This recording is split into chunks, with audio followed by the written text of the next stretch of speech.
setelah semuanya dijawab. Baiklah, untuk menghemat waktu, kita mulai saja. Nah, saya di sini sebelum memulai pemaparan oleh Mas Mursid, saya akan sedikit membacakan CV beliau.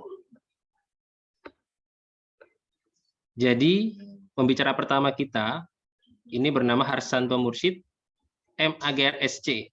Jadi punya riset interest-nya di forest policy and governance, kemudian climate change policy and governance, dan peat restoration. Jadi pendidikan Mas Mursid ini S2-nya itu dari Kyoto University Japan, lalu S1-nya itu dari Fakultas Kehutanan UGM.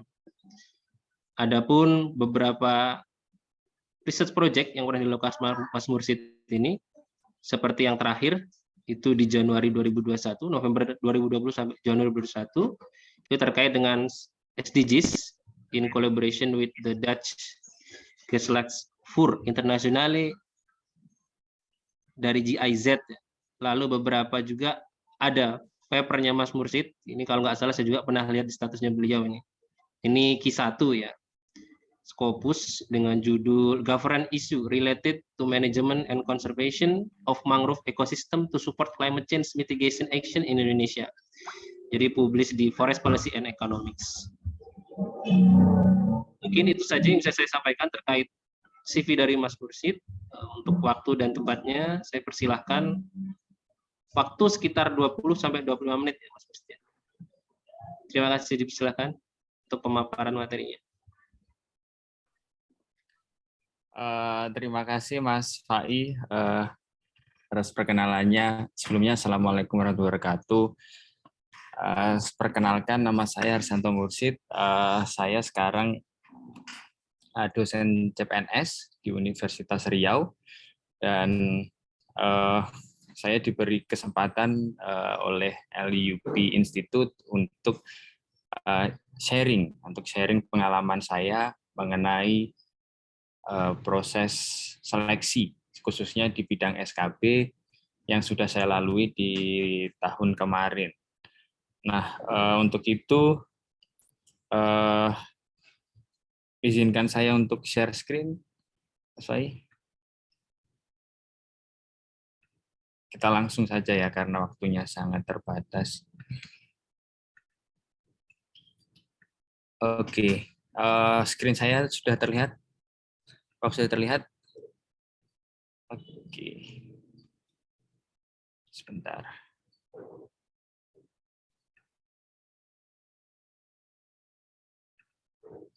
Oke. PowerPoint saya akan sederhana, tapi nanti kita coba diskusi lebih mendalam di sesi tanya jawab ya. Karena saya juga sudah dengar bahwa sebenarnya proses SKB ini sudah berjalan mulai hari ini. Mungkin beberapa dari kita sedang persiapan ya untuk khususnya besok itu hari ini dan besok itu kalau nggak salah jadwalnya computer based test, dan nanti akan diikuti unjuk kerja. Nah, menurut pengalaman saya, dan ini sudah saya cocokkan dengan ketentuan terakhir, bahwa SKB itu dibagi menjadi dua. Ya, yang pertama adalah computer based test yang mungkin dijalani hari ini atau mungkin besok, yang terdiri dari 4 aspek, ya, etika dan tridharma perguruan tinggi sebanyak 20 soal, literasi bahasa Inggris sebanyak 20 soal, penalaran dan pemecahan masalah sebanyak 20 soal, dan dimensi psikologi sebanyak 40 soal. Dan nanti di hari yang berbeda itu akan ada lagi tes SKB tahap 2, yakni unjuk kerja yang terdiri dari wawancara, dari informasi di teks. Ya, di teksnya itu bahwa wawancara itu ada 5 pertanyaan, 5 soal, dan micro teaching ada 5 soal. Sebenarnya untuk 5 soal, masing-masing 5 soal ini bukan murni dia penguji kita tuh hanya mengujikan 5 soal, tidak, tapi ini lebih kepada 5 topik ya, 5 topik yang akan ditanyakan, nanti akan kita bahas. Jadi nanti yang seru itu di bagian wawancara dan micro teaching sebenarnya. Nah, untuk yang pertama, untuk yang pertama itu ada etika dan tridharma perguruan tinggi. Ada beberapa poin, jadi waktu dulu saya tes itu tidak ada poin sedetail ini. Tidak ada poin sedetail ini, jadi saya harus meraba-raba sendiri, kira-kira belajar apa begitu. Jadi di dalam etika dan tridharma perguruan tinggi itu kalau nggak salah bisa dibaca ya, ada kode etik dalam kegiatan pengajaran, kode etik dalam kegiatan penelitian, dan lain sebagainya. Pada kasus saya kemarin, pada etika dan tridharma perguruan tinggi ini, saya menghadapi beberapa soal terkait bagaimana perhitungan kredit untuk kenaikan pangkat itu keluar 1-2 soal dari 20 soal ya. Kalau nggak salah keluar 2 soal, lalu masalah PKM yang paling banyak itu kalau nggak salah PKM, jenis PKM-nya itu seperti apa, lalu bagaimana misal membimbing ini dengan judul ini nanti judul PKM-nya nanti apa, jadi lebih sangat detail begitu mengenai beberapa aspek yang memang harus dikuasai, yang jadi pekerjaan atau mungkin jadi kewajiban dari seorang dosen ya, tridharma perguruan tinggi itu. Juga mengenai metodologi penelitian di sini juga ditanyakan, tapi kemarin saya tidak menghadapi soal-soal seperti ini. Lalu diseminasi hasil penelitian, jenis kegiatan pengabdian kepada masyarakat, ini juga pelajari. Dan untuk teman-teman sekalian, saya sarankan untuk membaca kurikulum terbaru kita yang mengenai MBKM. Minimal sudah pernah bacalah dan mengerti mengenai 9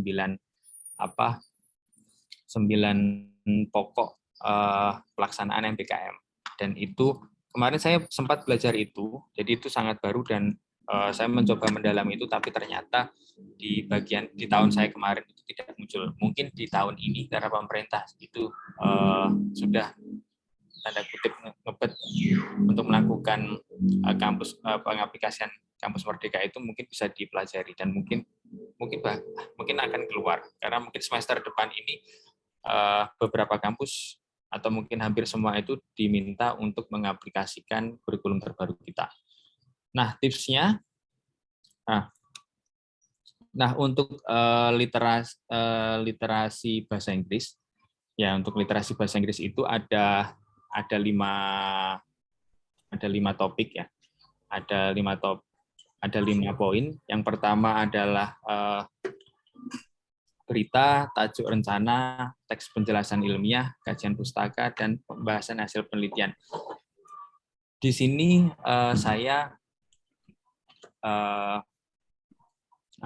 dulu itu tidak ada poin-poin seperti ini, jadi saya hanya datang saja dan mengerjakan tesnya.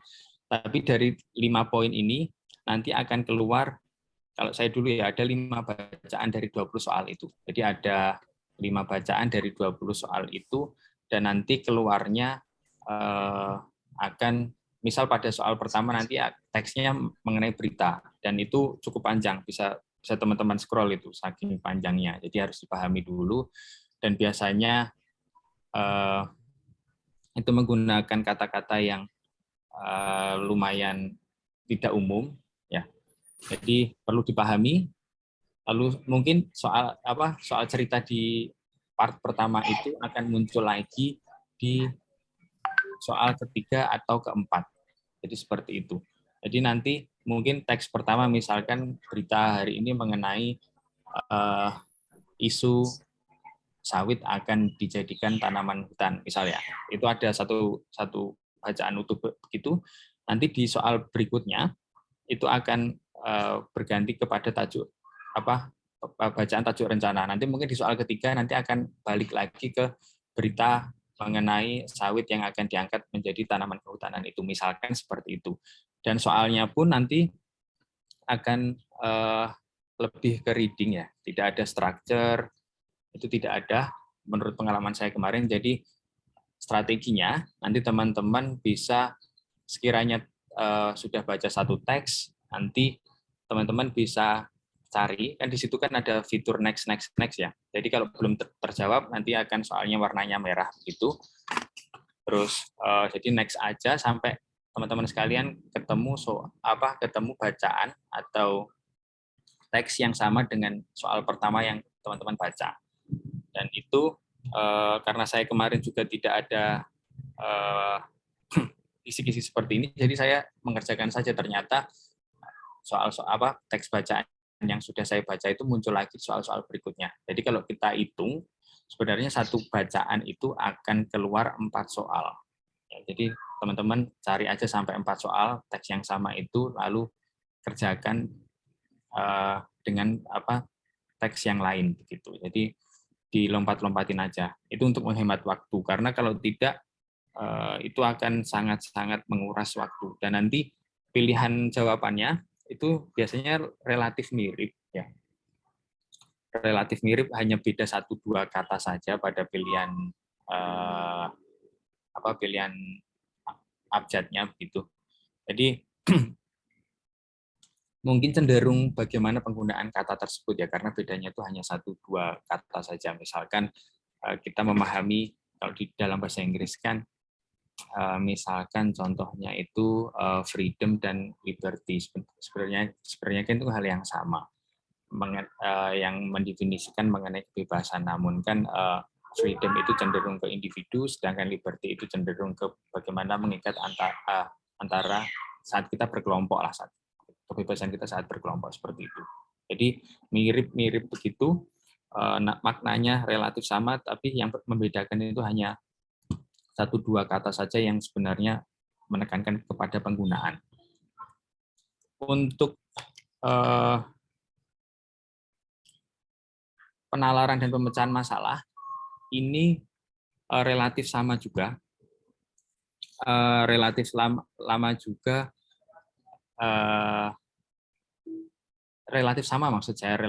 juga dengan yang bahasa Inggris tadi. Jadi ada sekitar 4 atau 5 bacaan, dan nanti akan keluar di beberapa soal dan diacak, jadi tidak urut. Jadi tipsnya sama juga, teman-teman sekalian bisa memahami satu bacaan dulu, lalu cari soal yang bacaannya sama, jadi untuk menghemat waktu, seperti itu. Dan di sini kemarin saya menghadapi soal seperti disajikan tabel, informasi berupa tabel, disajikan grafik. Kemarin saya kalau nggak salah bar chart keluar, juga pie chart. Ya, jadi ada isu-isu seperti itu, dan ada salah satu soal, misalkan negara Indonesia ini adalah negara yang kaya terhadap pariwisatanya. Lalu ada 2 daerah yang akan dikembangkan, misalkan kemarin itu kalau nggak salah di Bangka Belitung dan satunya di Lombok. Nah, ketika di Lombok itu kekurangannya adalah aksesnya, tapi wisatanya itu lebih bagus. Ini contoh soal, ya.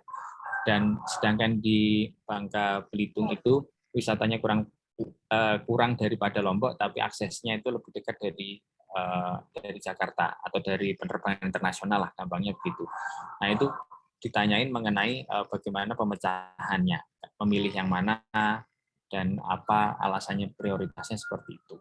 Itu mengenai penalaran dan pemecahan masalah.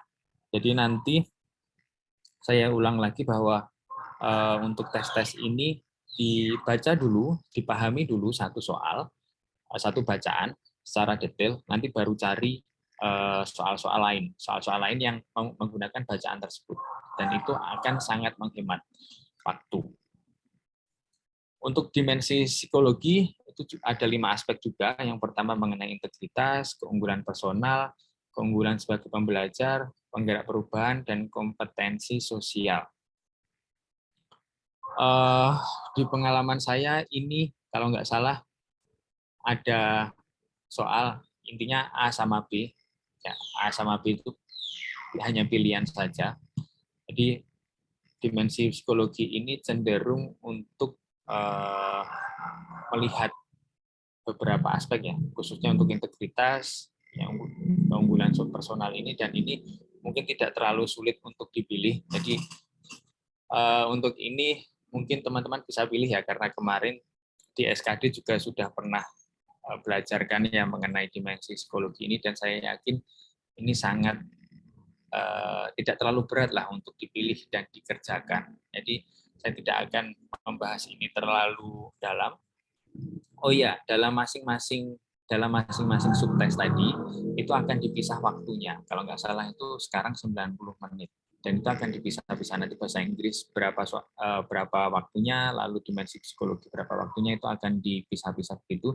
Jadi pastikan semua soal itu terjawab, karena tidak ada nilai minus di bagian manapun. Kalau nggak salah itu tidak ada nilai minus. Jadi ketika benar memang skornya absolut begitu. Jadi kalau salah ya skornya 0. Jadi jangan pernah takut untuk menjawab. Setidaknya itu terisi, meskipun teman-teman ada beberapa soal yang tidak paham atau tidak mengerti jawabannya. Nah, untuk berikutnya itu kita ke wawancara.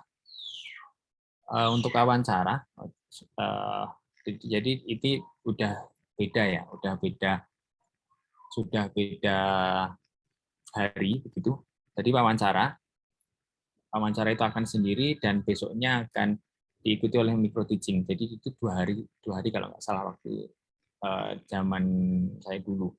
Di wawancara ini kita akan banyak mendengar mengenai si pewawancara ini ingin tahu sebenarnya kita seberapa niat atau seberapa mau kita di institusi tersebut. Jadi sebenarnya 5 soal yang disebutkan di dalam peraturannya itu sebenarnya sudah ditentukan. Jadi orang yang menguji kita itu, kalau dulu saya itu dekan dan wakil dekan, dan wakil dekannya itu dari jurusan, biasanya seperti itu. Jadi memang lebih siap. Misalkan dekan itu dengan prodi saya kehutanan ya, karena memang yang akan menggunakan itu prodinya kehutanan. Jadi memang salah satu perwakilannya itu ada.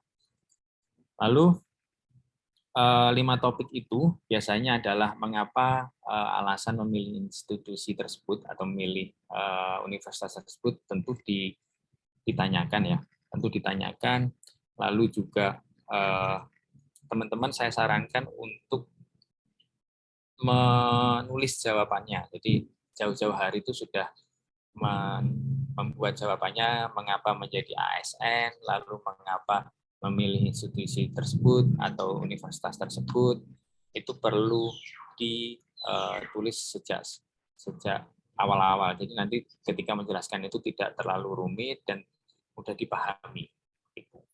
Lalu juga ditanyakan mengenai loyalitas kepada institusi.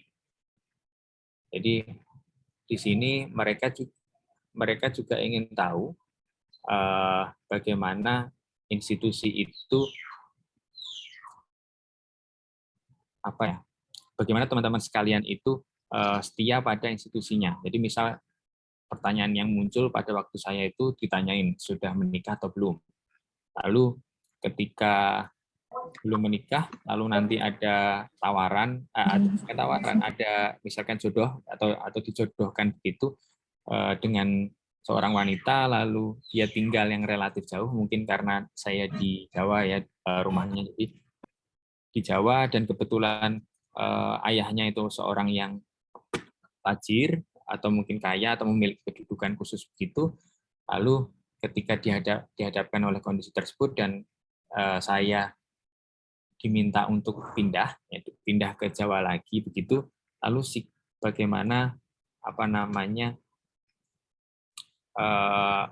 sikap saya, apakah saya akan mempertahankan pekerjaan saya yang memang menjadi dosen itu gajinya tidak banyak ya, itu juga disebutkan juga bahwa pekerjaannya pun juga sangat banyak, jadi itu juga ditanyakan begitu. Lalu kita sebisa mungkin memberikan jawaban dan meyakinkan penguji kita itu bahwa kita sudah memilih institusi tersebut dengan yakin dan tidak berkomitmen untuk tidak akan pindah. Intinya seperti itu.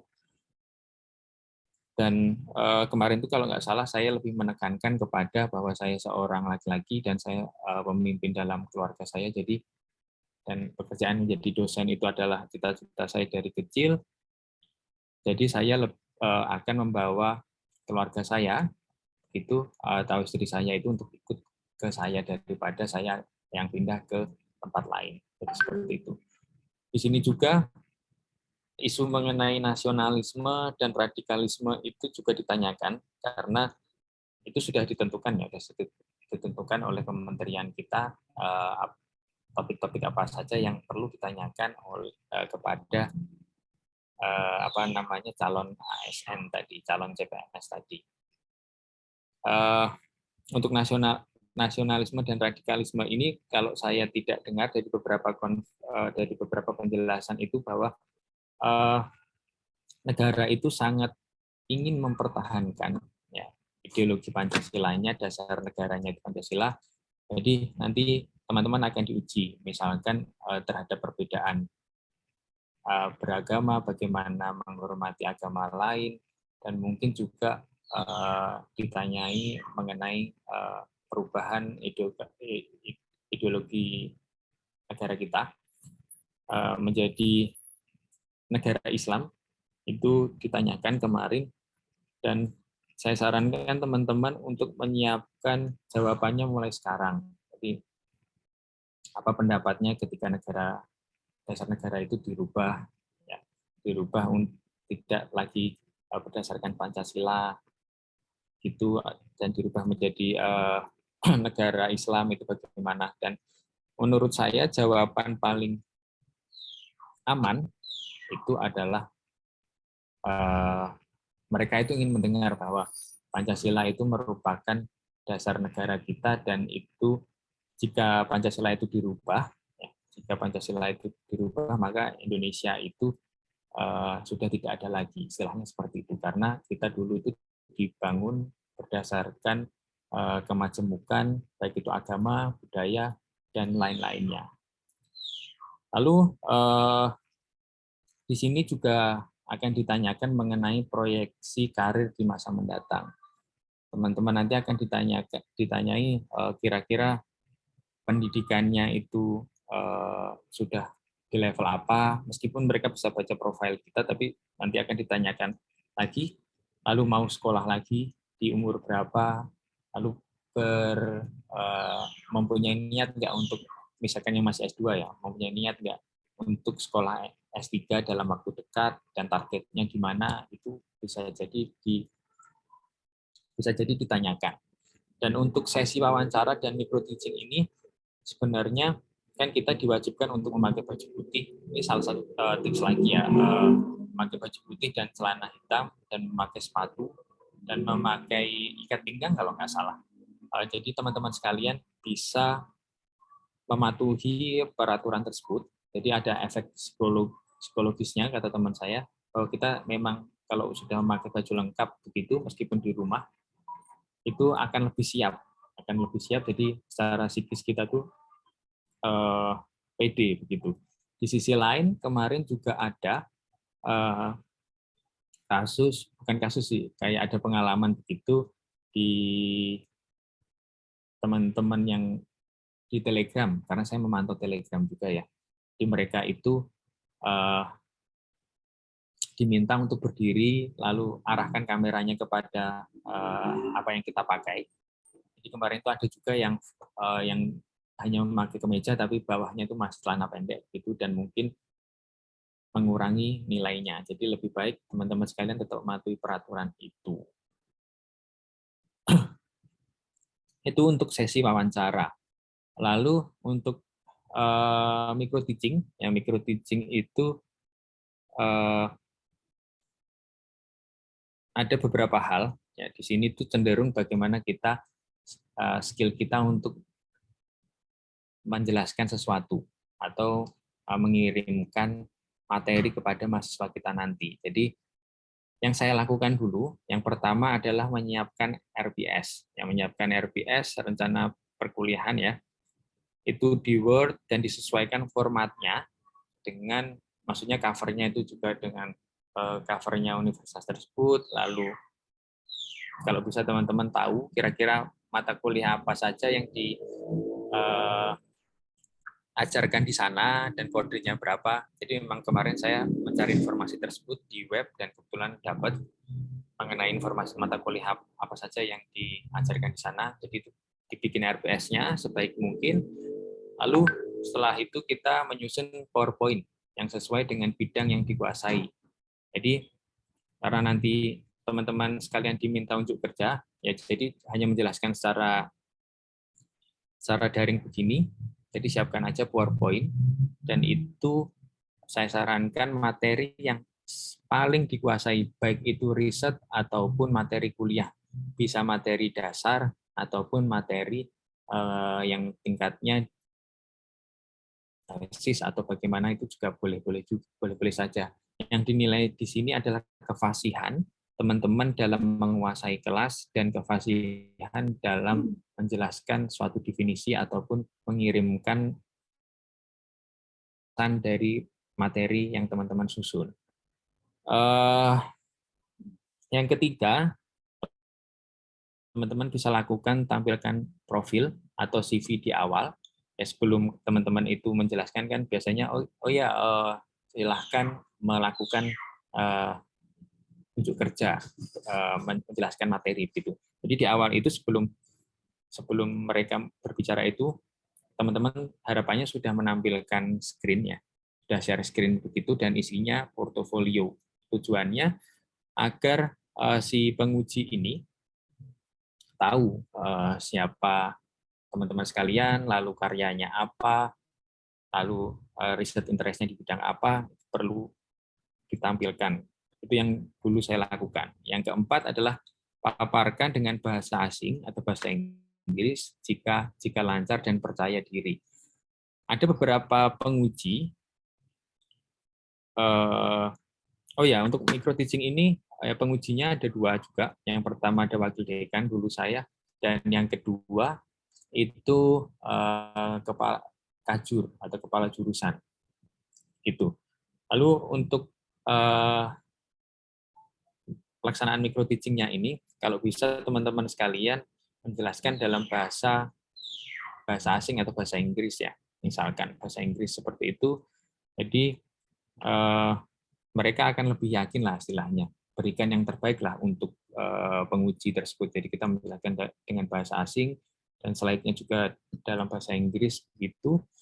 Meskipun penguji itu tidak meminta teman-teman untuk menjelaskan dalam bahasa Inggris misalkan. Namun kalau teman-teman tidak percaya diri, mungkin tetap bisa menggunakan bahasa Indonesia dengan yang baik dan benar. Begitu.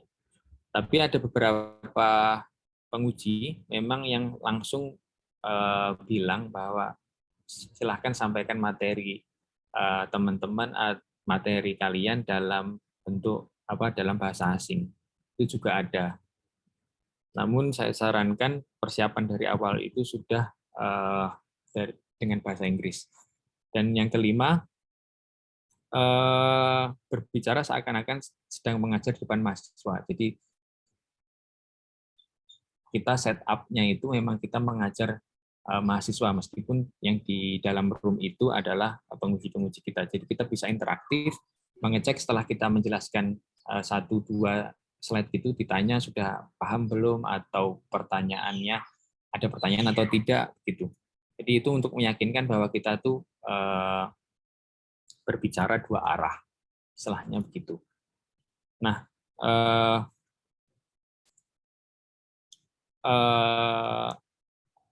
ini merupakan salah satu contoh. Jadi dulu ini slide pertama yang saya tampilkan ya. Slide pertama yang saya tampilkan mengenai CV saya, ya diantaranya adalah publikasi, ada pengalaman seminar, lalu pengalaman dulu waktu jadi mahasiswa itu bagaimana, lalu kajian 3 tahun terakhir itu apa saja, lalu mengenai CV lah, lalu keterampilan baik itu aplikasi ataupun hal-hal yang lain. Itu perlu dikuasai, perlu ditampilkan juga, dan kalau nggak salah itu di dalam penilaian, saya itu sempat baca bahwa dalam penilaian itu teman-teman juga diukur berapa aplikasi yang dikuasai teman-teman, dan itu ada nilainya. Misalkan Office ya, Office itu ada PowerPoint, ada Excel, ada Word, lalu Outlook, itu ada skornya. Kalau 3 nanti berapa, kalau 4 nanti berapa, kalau 5 nanti berapa. Skor sempurnanya jika menguasai 5 dari aplikasi, kalau nggak salah Microsoft itu. Lalu setelah itu tampilkan judulnya, ya. Misalkan tampilkan judulnya, dan yang terakhir itu karena saya menjelaskan kuliah ya, saya ambil kuliah itu di pertengahan pada micro teaching itu, jadi pertemuan ke-9, jadi saat itu saya juga menjelaskan bahwa kita itu sedang di pertemuan 9 setelah ujian mid semester, jadi kita akan masuki materi mengenai aplikasi agroforestry di lahan restorasi, misalkan seperti itu. Jadi biar penguji itu tahu bahwa kita itu siap dengan rencana perkuliahannya, istilahnya seperti itu.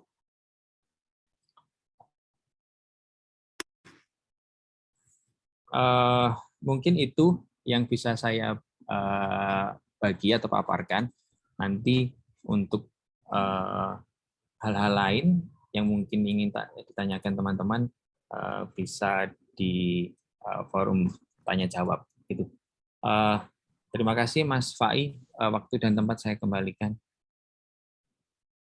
Terima kasih banyak Mas Mursid, pemaparannya sangat baik sekali. Materi yang di-share tadi sebenarnya sudah cukup kompleks. Nanti kalau teman-teman mau tanya lebih lanjut, bisa di sesi tanya jawab. Nah, namun saat ini kita lanjut dulu ke materi kedua kita. Tadi kan yang pertama Mas Mursid mewakili dari Kemendikbud. Nah, sekarang ada juga teman saya, Mbak Tristi ini, dari institusi Kemenak. Nah, sebelum Mbak Tristi pemaparan, saya bacakan sedikit CV beliau. Jadi, namanya Tristi Kartika, MA. Jadi, Mbak Tristi ini S1-nya tuh di Bachelor in English Literature, Universitas Negeri Surabaya. Lalu S2-nya di Linguistik, Universitas Gajah Mada, lulus tahun 2018. Jadi salah satu pengalaman organisasinya itu di tahun 2016 sampai 2017 itu salah satu menjadi Head of Education Division di ALC UGM. Lalu pengalaman kerjanya juga cukup banyak. Yang terakhir di 2019 itu sebagai full-time English Indonesia Translator for Web Novel, dan sekarang menjadi lecturer in English Department UIN Sunan Ampel Surabaya. Ya, tidak berlama-lama lagi, saya persilahkan untuk Mbak Tristi untuk melakukan pemaparan materinya. Silahkan. Assalamualaikum warahmatullahi wabarakatuh. Selamat pagi teman-teman semuanya. Gimana kabarnya hari ini? Bisa teman-teman saya ingin melihat, mungkin bisa di turn on semua kameranya. Saya ingin lihat satu-satu. Ini ada teman-teman saya juga dari S2. Ini ada, halo Mas Firman, dan ada Mbak Wahyu juga, Mbak Ayu, ada Mas Adi. Sebenarnya Mas Mursyid juga teman saya ya, S2 ini juga. Kemudian sebenarnya di sini juga ada beberapa teman saya yang dari satker saya, itu ada Mas Taufikur Rahman, itu Pak Taufik, situ yang insya Allah nanti misalnya ada situasi yang kondusif di kediaman beliau juga akan ikut sedikit memberikan pengetahuan gitu, atau sharing pengalaman beliau tentang SKB Kemenak sini. Sebelum kita melanjutkan ke materi saya, bukan materi ya, ini sharing aja, sekedar sharing saya gitu. Saya ingin tahu teman-teman mungkin bisa langsung jawab aja di chat box ini, apakah ada yang juga melamar ke Kemenak. Kalau ada mungkin bisa sharing juga satkernya yang dituju itu kemana. Silahkan di chat atau dituliskan aja di chat box. Atau jangan-jangan di sini Kemendikbud semua. Jika sini yang dituju sama Kemdikbud berarti mungkin apa gunanya saya di sini gitu. Enggak kok, ada kok Mbak. Ada ya. Jadi di Gform yang saya share itu ada yang beberapa daftar di Kemenak. Seperti ini di Gform saya itu ada Yayan Pare-Pare, kemudian ada juga beberapa universitas yang di bawah Kementerian Agama. Iya. Ada. Ada yang Pontianak juga. UIN Suka berarti Yogyakarta ya. Yang UIN Sunan Ampel mungkin ada atau? Nah, sayangnya kalau di database saya nggak ada. Belum ada ya? Nggak ada juga. Soalnya tahun ini juga yang saya lihat itu yang direkrut juga tidak banyak juga. Jadi ya mungkin seperti itu. Mungkin yang UIN lain itu yang lebih banyak. Oke. Tapi modalnya politeknik. Oh iya. Oke. Oke, perkenalkan sedikit ya, saya Tristi Kartika Fiaunila, saya dosen CPNS di UIN Sunan Ampel Surabaya di Prodi Sastra Inggris dan fokus saya di linguistik. Oke, baik, saya akan langsung saja share screen.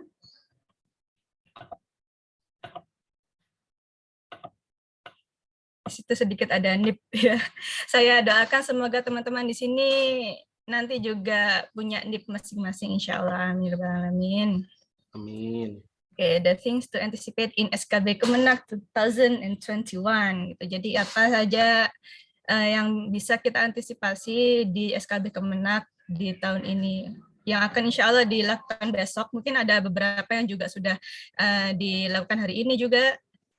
Dan saya harap teman-teman bisa mendapatkan hasil yang terbaik insya Allah nanti di ujian SKB. Baik, jadi topik ini insya Allah saya akan menjelaskan atau sharing ya, bukan menjelaskan, sharing aja pengalaman saya apa yang diujikan di SKB Kemenak Jabatan Dosen khususnya di tahun 2020, terus pengalaman pribadi saya dan peran publikasi, riset, dan pengalaman organisasi dalam SKB Kemenak Jabatan Dosen. Oke, ini setelah saya cari, saya Google gitu ya, materi dan bobot SKB Kemenak di 2021, mungkin teman-teman semua juga sudah download sendiri, ada di telegramnya @CASN Kemenak. Yang pertama ada praktik kerja, yaitu pengetahuan dan unjuk kerja individu teman-teman, bagaimana kompetensi teman-teman dalam mengajar, karena kita adalah jabatannya dosen, tupoksinya dosen itu bagaimana. Kemudian penguasaan bidang jabatannya, pengalaman kerjanya, dan kemampuan berbahasa asing, serta teknologi informasi, bobotnya 35%. Kemudian psikotesnya ini hampir sama dengan TIU dan apa itu satunya, TKP ya, TIU dan TKP di SKD. Tapi nanti bahannya pasti akan lebih banyak di psikotes untuk SKB ini. Bobotnya itu juga 35%. Dan yang ketiga adalah wawancara. Wawancara di sini khusus mungkin yang paling banyak ditanyakan nanti tentang moderasi beragamanya ini dan komitmen kebangsaannya. Pokoknya karena ini Kemenak, jadi yang berhubungan dengan agama teman-teman masing-masing. Jadi untuk yang ke UIN mungkin nanti akan tentang agama Islam dan yang lainnya, dan yang universitas agama lain juga pasti tentang agamanya masing-masing. Bobotnya 30%. Oke, untuk yang pertama yaitu praktik kerja sendiri. Seingat saya, insya Allah, seingat saya itu ada 3 bagian, yaitu wawancara kompetensi. Jadi bukan wawancara tentang moderasi beragama, tapi wawancara sendiri tentang kompetensi teman-teman, khususnya dalam mengajar. Kemudian mengajarnya itu sendiri, praktik mengajar, micro teaching. Setelah itu pengetahuan tentang kurikulum seperti silabus, lalu pengetahuan teman-teman tentang kurikulum yang terbaru ini ya, setelah KKNI kita ada MBKM atau Merdeka Belajar Kampus Merdeka yang dicanangkan oleh Mas Menteri kita, Bapak Nadiem Makarim. Oke, yang pertama adalah wawancara, yaitu pertanyaan seputar kompetensi mengajar teman-teman nanti. Yang pertama ditanyakan oleh penguji kepada saya itu tell me about yourself gitu. Tentu saja saya harus menjelaskan dalam bahasa Inggris. Karena mungkin selain saya itu dosen yang melamar di prodi bahasa Inggris atau prodi sastra Inggris, tapi juga teman-teman meskipun bukan prodi sastra Inggris, insya Allah nanti juga pasti ditanyakan dalam bahasa Inggris juga, ditanya dalam bahasa Inggris juga. Nah, tell me about yourself, jangan sampai teman-teman menceritakan diri Anda ngalor ngidul gitu ya, terlalu mendalam, misalnya saya anak ini dari berapa bersaudara, saya punya anak segini-gini gitu. Jangan sampai ke situ, tapi tolong difokuskan tentang kualitas diri Anda. Jadi identitas secukupnya, mungkin nama, terus tinggal di mana, dan tanggal lahir seperti itu, pendidikan sedikit, kemudian kualitas diri Anda. Apa yang bisa Anda berikan kepada satker Anda, apa yang bisa Anda berikan untuk membangun prodi Anda dalam mencapai visi misinya, dan bagaimana inovasi Anda yang ingin Anda berikan dalam prodi atau bisa saja fakultas atau mungkin dalam tingkat universitas seperti itu. Bisa disebutkan di sini, tell me about yourself. Jadi ini yang harus difokuskan.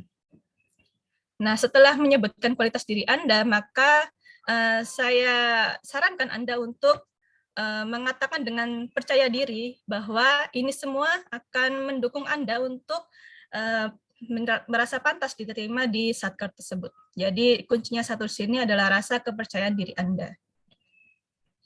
Yang kedua adalah pengetahuan tentang satker. Jadi sebelum teman-teman mengikuti SKB tersebut, saya sarankan untuk kepo gitu ya, kepo di satker masing-masing tentang visi misinya, kurikulumnya, dan lain sebagainya. Jadi ketika teman-teman sudah tahu visi misi dari satker tersebut, maka akan menjadi sesuatu yang memudahkan Anda untuk menyebutkan kualitas diri Anda, karena setelah mengetahui visi misi, kita bisa tahu kegiatan inovatif atau kegiatan inovatif apa yang bisa kita lakukan untuk mendukung visi misi tersebut. Contohnya adalah saya ya, UIN Sunan Ampel Surabaya, itu visi misinya itu pasti ada tujuannya itu di tingkat internasional di tahun 2000 sekian gitu, 2045 kalau nggak salah, atau 2035. Nah, pasti ada di tingkat internasional. Nah, maka dari itu saya bisa menyusun kegiatan-kegiatan apa aja yang bisa mendukung satker saya untuk mencapai visi misi tersebut. Misalnya dalam kegiatan atau menyusun kegiatan tambahan UKM di HMJ Prodi atau Hima ya, Hima Prodi atau Hima Fakultas seperti itu yang bertaraf internasional dengan menggunakan bahasa Inggris dan lain sebagainya. Kemudian untuk satker tujuan ini mungkin bisa dilihat di sosmednya atau di websitenya. Saya waktu itu ditanyain tentang Mbak tahu apa saja mata kuliah yang diajarkan di Prodi Sastra Inggris ini gitu. Waktu itu saya kan micro teachingnya tentang morfologi ya gitu. Saya bilang segini-gini ini saya kasih tahu karena saya lihatnya di websitenya itu seperti ini. Morfologi itu diajarkan di semester mana gitu, sampai ditanyain sedetail itu. Morfologi diajarkan di semester mana, di semester 5 Bu gitu. Saya masih lihatnya semester 5 ya. Iya, karena saya lihatnya di websitenya itu seperti itu. Padahal ternyata dimajukan jadi semester 3 setelah saya masuk. Tahunnya itu semester 3, cuma websitenya masih belum sempat di-upgrade gitu. Belum di-update dan belum di-upgrade juga.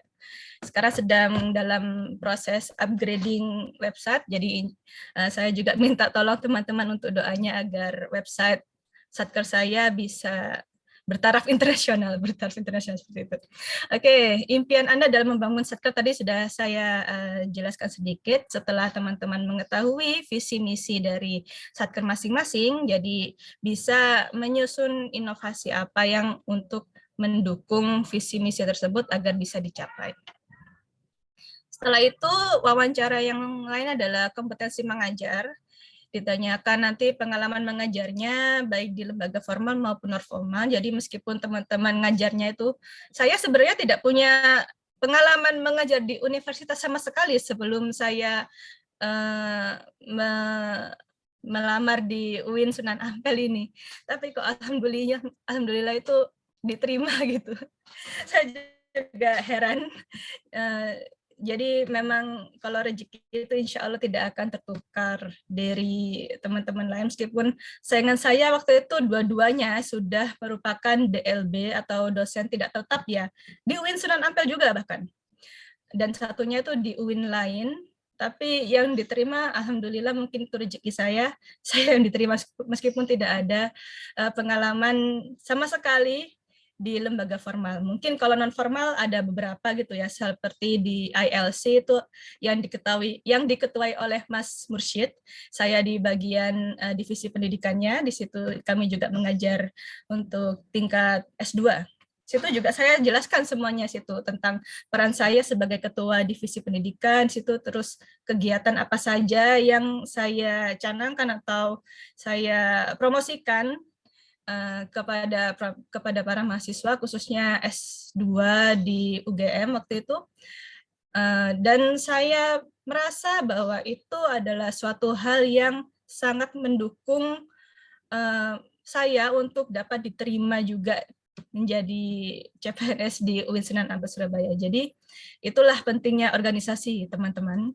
Jadi tolong nanti ketika mungkin sudah ke depannya sudah diterima atau mungkin belum rezekinya dan ingin mencoba lagi, jangan lupa untuk selalu berkecimpung di dunia organisasi, karena saya merasakan dunia organisasi benar-benar membantu saya khususnya di dunia pekerjaan saya. Kemudian studi kasus itu maksudnya misalnya ditanyakan gini, jika Mbak menemui seorang mahasiswa yang nilainya jelek seperti itu, atau yang memiliki kesusahan dalam mengerjakan proposal skripsi seperti itu, apa yang Anda lakukan? Nah, mungkin ini teman-teman memiliki jawaban masing-masing ya, jadi saya tidak perlu sharing apa jawaban saya, sehingga saya juga udah lupa waktu itu. Tapi yang pasti kita sebagai dosen, tujuan utamanya tolong jangan cari duit dulu, tapi karena ini Kemenak juga, dan tagline-nya Kemenak itu kan ikhlas beramal gitu ya, ditanamkan dari dalam diri teman-teman kita, teman-teman, bahwa kita tuh di sini ingin mengabdi, ingin benar-benar membantu mahasiswa dalam mencapai pendidikan tertinggi gitu. Jadi niat untuk melamar pekerjaan ini sebagai CPNS itu tolong diluruskan ya teman-teman, karena ketika nanti ke depannya niat kita itu sudah belok-belok gitu, pasti bakal capek sendiri beneran. Jadi ketika kita niatnya sudah benar ikhlas, insya Allah untuk mengabdi beramal seperti itu, kedepannya insya Allah akan merasa lebih nyantai aja, lebih gampang dalam menjalani pekerjaan ini. Kemudian setelah itu ada kemampuan bahasa asing dan IT.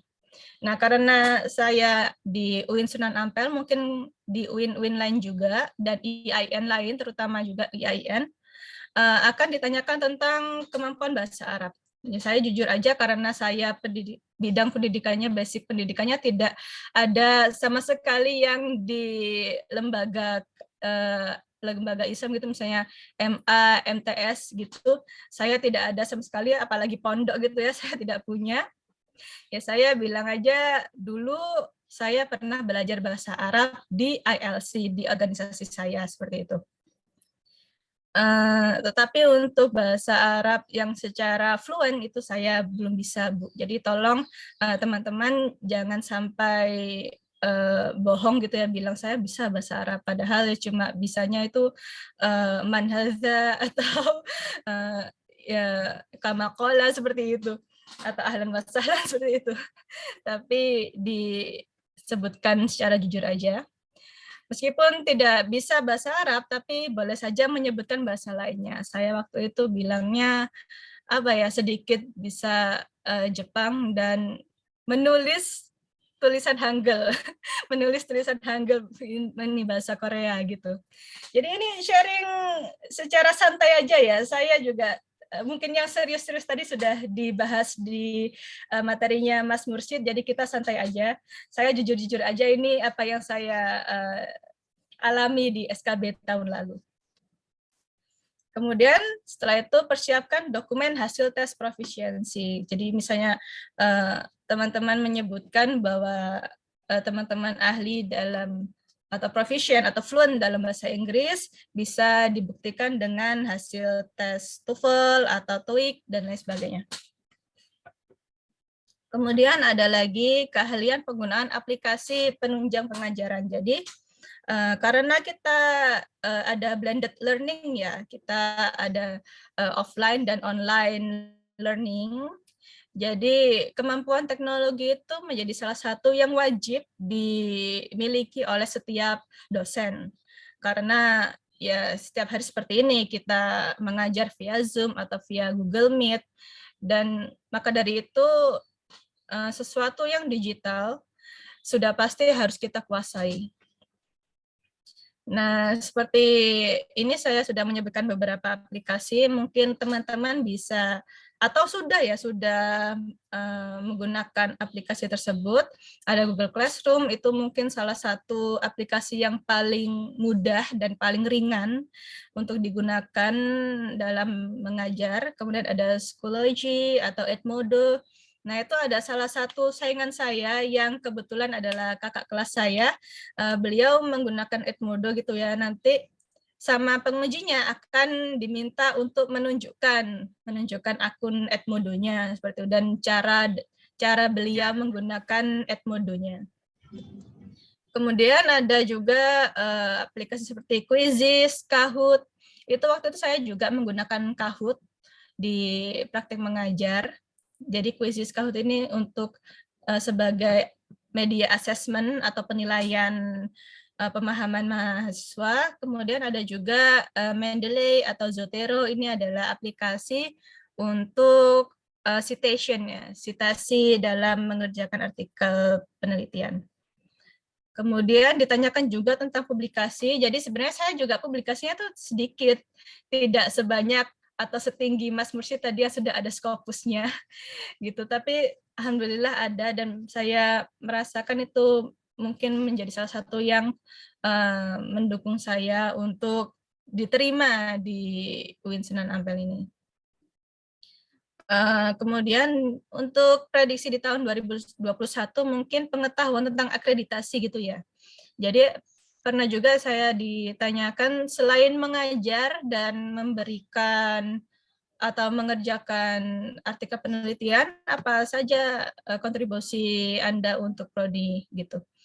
Mungkin bisa juga teman-teman mempelajari tentang akreditasi ini, karena kita sudah pindah dari atau di-upgrade dari 7 standar sekarang menjadi 9 kriteria akreditasi. Di sini sudah saya berikan linknya, nanti juga saya insya Allah akan share materi ini ke chatbox langsung aja, jadi teman-teman bisa langsung klik di situ.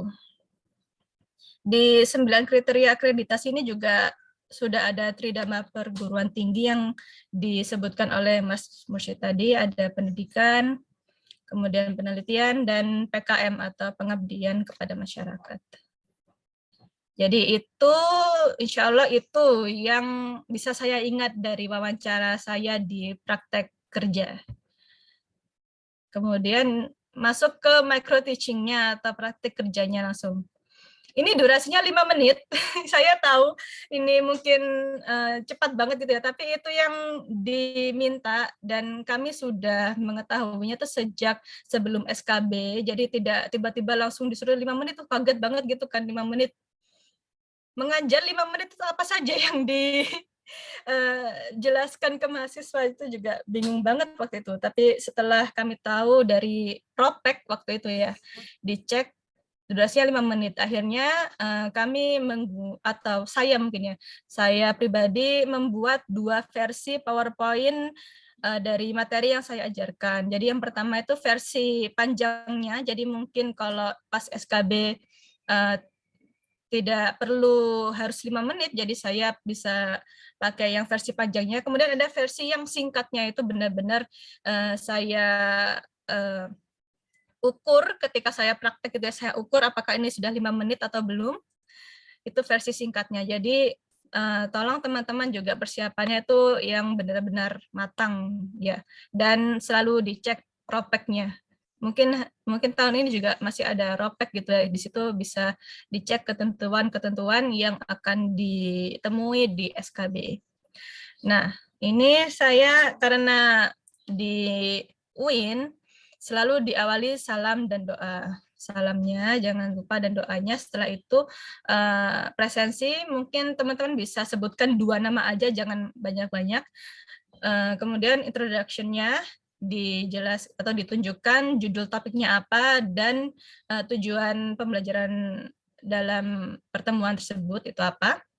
Kemudian materinya dan beri tugas atau mungkin kuis juga bisa. Jadi waktu itu saya kasih Kahoot meskipun tidak dipraktikkan karena waktunya hanya 5 menit. Jadi hanya pertanyaan PR istilahnya gitu.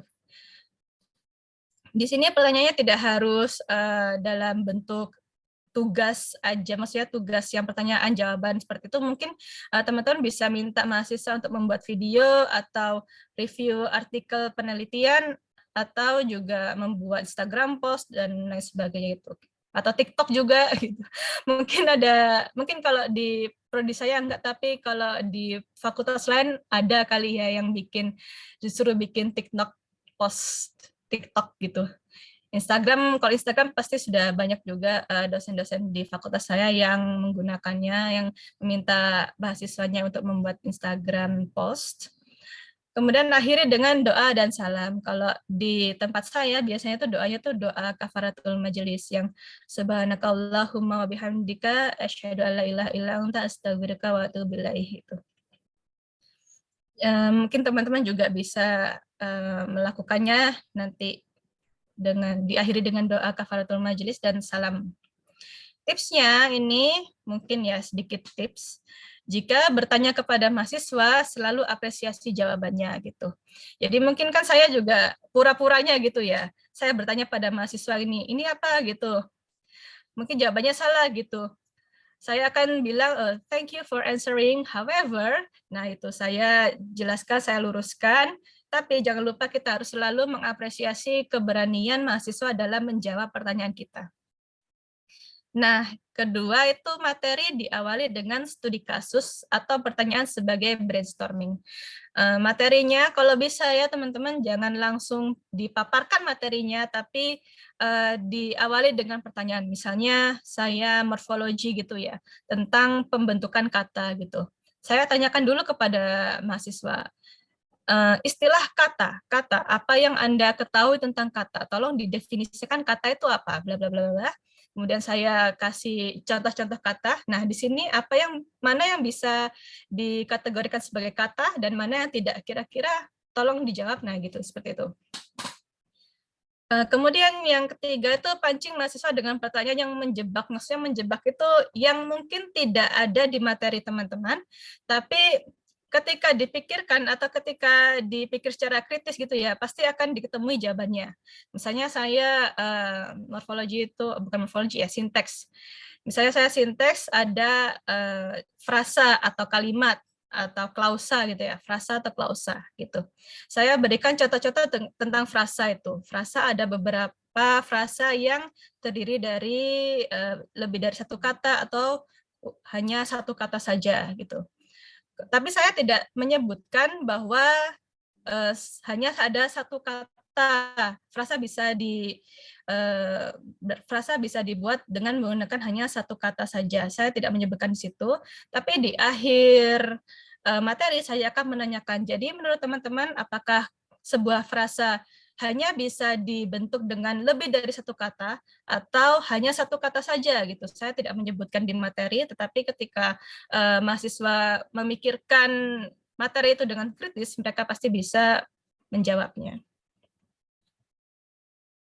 Kemudian ini adalah sebentar nggak kelihatan, pengetahuan tentang kurikulum. Jadi kurikulumnya kita sedang menggunakan MBKM. Mungkin belum semua UIN atau IAIN menggunakan MBKM, mungkin masih KKNI, tetapi sudah melakukan redesigning gitu ya.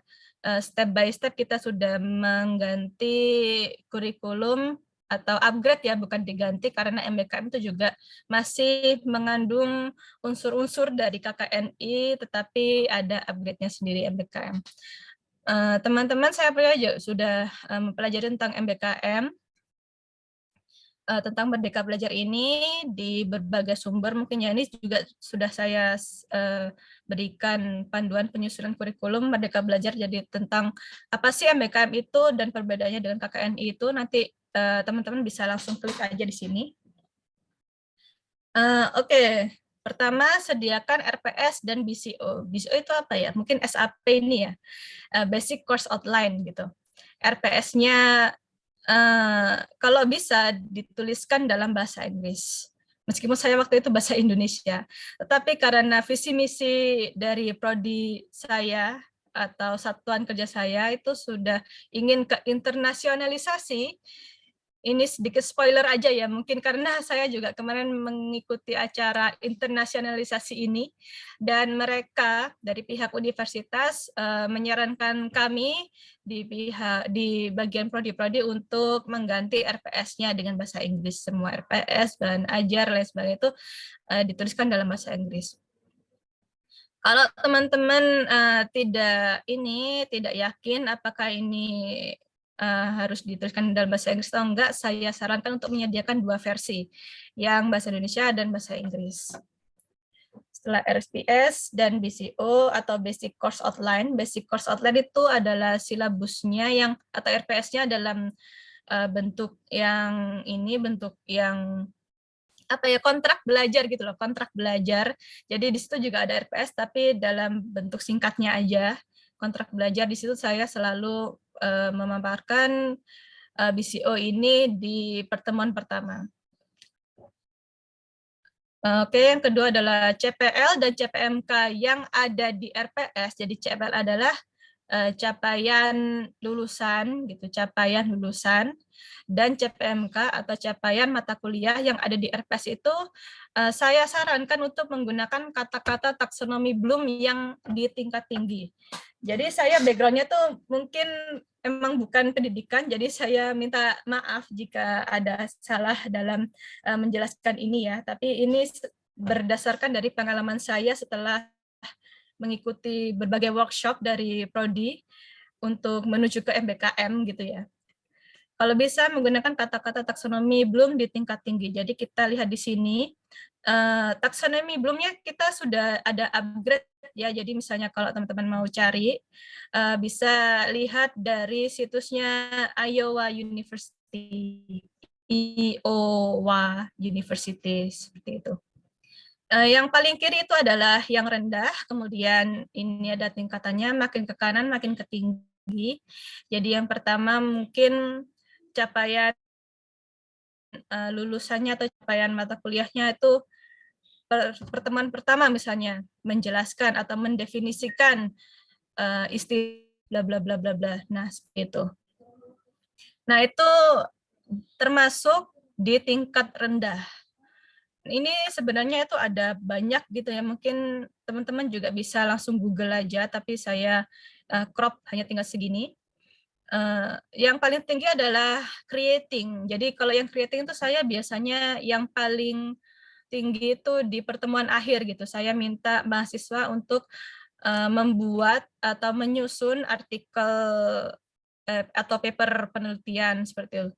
Jadi teman-teman bisa mungkin yang teknik itu menciptakan, atau yang mana dakwah gitu membuat atau berkolaborasi atau kompos gitu ya, kompos untuk ya fakultas dakwah itu mungkin bisa seperti itu, atau bloggingnya. Jadi teman-teman juga bisa meminta mahasiswanya untuk membuat tugas akhir dalam bentuk blog atau vlog juga bisa, karena kita sudah nggak zaman blog mungkin ya, mungkin masih zaman, cuma vlogging itu lebih menjamur dan lebih mudah untuk dinikmati oleh segala pihak. Oke, ini tingkatannya. Tapi saya tidak melarang teman-teman untuk menggunakan kata-kata yang ada di tingkat rendah ini, tingkat bawah ini. Tapi saya sarankan untuk lebih banyak menggunakan kata-kata yang dari group analyzing, evaluating, and creating. Gitu. Applying juga bisa sih. Tapi yang 3 ini yang paling tinggi. Seperti itu. Oke, yang ketiga adalah RPS berbasis output dan student centered. Jadi mungkin teman-teman juga sudah mendengar istilah OBE. Jadi output itu maksudnya itu selalu harus ada hasilnya, selalu ada produk dari materi atau mata kuliah yang diajarkan oleh teman-teman. Jadi kalau saya mungkin karena saya itu tentang teori gitu ya, saya minta mahasiswa saya untuk membuat paper. Pasti sudah harus ada produknya, yaitu paper. Mungkin yang teknik itu bisa membuat sebuah software seperti itu, atau yang dakwah itu bisa juga membuat sebuah video tentang dakwah. Nah, seperti itu. Jadi harus ada produknya, produk yang benar-benar nyata dan bisa diakses oleh orang lain. Kemudian student center mungkin teman-teman juga sudah belajar student center. Jadi contohnya tuh seperti ini. Misalnya saya tentang kata gitu ya, tentang definisi kata. Nah, saya tidak bisa menuliskan dalam RPS-nya itu dosen menjelaskan istilah bla bla bla bla gitu. Itu tidak bisa. Tapi diubahnya seperti ini. Dosen meminta mahasiswa untuk berdiskusi dalam menentukan definisi kata atau menentukan definisi frasa. Nah, seperti itu. Jadi mahasiswa harus berperan aktif dan dosen hanya berperan sebagai pelengkap, pelengkap. Ya, mungkin pelengkap dan pelurus gitu ya, pelurus definisi atau pelurus opini dari mahasiswa. Dituliskan dalam bahasa Inggris itu bisa menjadi poin plus. Kemudian yang keempat adalah panduan penyusunan kurikulum Merdeka Belajar. Oh ya, yang tadi ini ya, ini teman-teman juga bisa klik di sini, bisa diakses dari sini. Oke, next. Ini masih praktek kerja tadi sudah selesai. Yang kedua adalah psikotes. Psikotes itu hampir sama dengan TIU dan TKP, namun levelnya lebih susah dari SKD.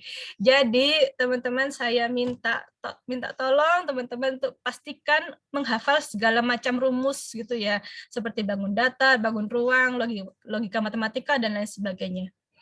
Untuk TKP-nya juga pastikan teman-teman di situ pasti ada pertanyaan-pertanyaan yang menjurus teman-teman untuk memilih apakah saya memilih kehidupan pribadi saya atau kepentingan pribadi saya atau kepentingan satker. Jadi pastikan teman-teman memilih jawaban yang menjurus ke kepentingan satuan kerja. Misalnya jika anak Anda sakit di rumah, apakah Anda harus tetap ke kampus untuk mengajar? Nah, gitu. Ya saya sarankan, meskipun ini bukan tega maksudnya gitu ya, bukan tega ke anak sendiri, tapi dahulukan kepentingan satuan kerja karena itu sudah menjadi kewajiban kita sebagai abdi negara dan abdi masyarakat. Itu aja untuk psikotes.